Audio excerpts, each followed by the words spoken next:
Rêver. Oui, nous rêvons, bien sûr.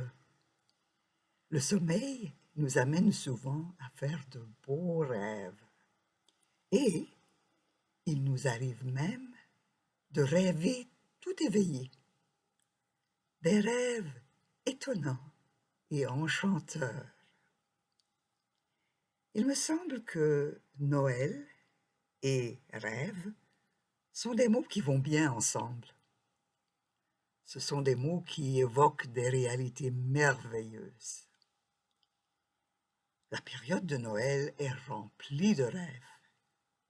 Les petits rêvent de tout ce qu'ils espèrent trouver sous le sapin de Noël. Dans leur petite tête, ils voient déjà toutes les belles surprises qu'ils saisiront avec tant de plaisir. Et les grands se tiennent devant les magasins, rêvant de cadeaux à offrir à leurs proches. On rêve aussi de retrouvailles et de rencontres. On se réjouira avec les invités qui se joindront à nos festivités. Dans certains foyers, sous l'arbre de Noël, on peut voir une crèche, la représentation imagée de la nativité.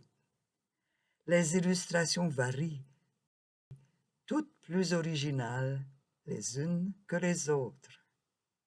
On y retrouve les personnages principaux, Marie et Joseph, et le nouveau-né qu'ils contemplent. Bien souvent, le groupe des bergers est arrivé sur place.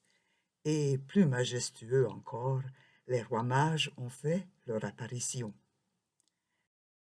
Je me souviens d'un Noël qui m'a apporté, comment dirais-je, une révélation. Oui, quelque chose qui a suscité une sensation chaleureuse. Nous étions réunis pour célébrer Noël. À la fin du repas, ma voisine Raïssa m'a rejointe dans la cuisine.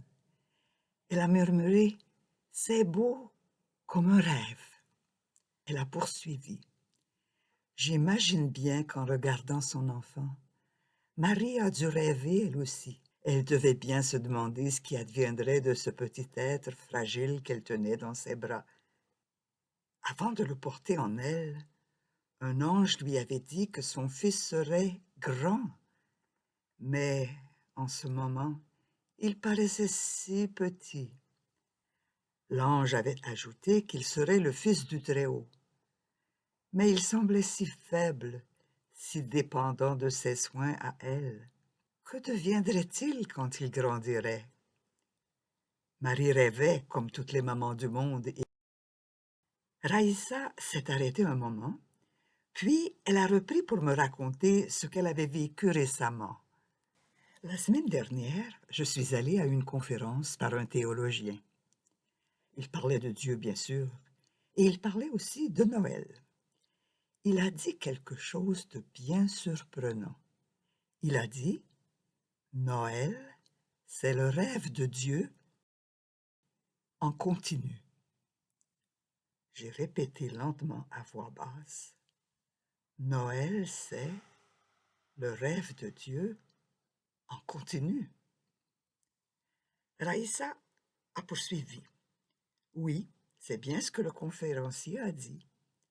Il a dit qu'au commencement du monde, Dieu voulait avoir une grande famille, les gens qui lui ressembleraient, des personnes qui seraient comme lui, bonnes, compatissantes, prenant soin les unes des autres. Le théologien a dit « Ce plan de Dieu n'a pas réussi. Les gens qu'il avait créés n'ont pas fait ce qu'il désirait. Ce qui aurait rendu tout le monde heureux, c'est cela que Dieu voulait, le bonheur de tous ses enfants. Alors, Dieu a décidé de faire un nouveau plan.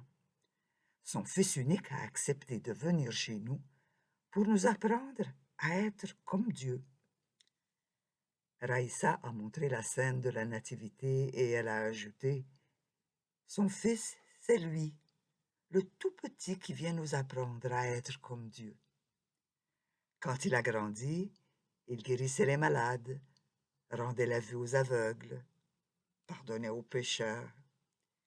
Il nous a appris les manières de Dieu, si tu veux. Maintenant, parmi nous, il y a les gens qui font comme lui. Ils font preuve de bonté, de compassion, en aidant ceux et celles qui sont dans le besoin. C'est le rêve de Dieu en continu. Le théologien a affirmé: ce qui est merveilleux, c'est que chacun et chacune de nous pouvons faire de ce rêve une réalité. Noël, c'est la fête qui nous apprend à nous joindre au rêve de Dieu qui se réalise au fil des jours. À vous tous et toutes, un Noël de rêve et une heureuse année.